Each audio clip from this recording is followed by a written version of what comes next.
Hello, in this video I'm gonna show you how to change the font style on Xiaomi 14T and 14T Pro. In order to change the font, we need to go to the settings. In the settings, you want to scroll down and go to display and brightness. And now over here, if you scroll down, you should be able to find font settings. And if you go here, you have two default options. We have the default font and My Sans. Of course, we can also tap on these three dots in order to open the store with fonts. And then, of course, I think most of them are completely free, so you can find something that you like the most and then download it. So let's say I'm gonna choose this one, and then let's press this free button in order to start downloading, and then we can press apply.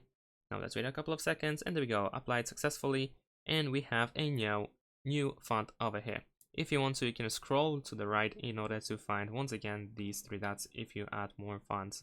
And that's pretty much it. Thanks for watching, leave a like and subscribe to my channel, and see you in my next videos. Bye!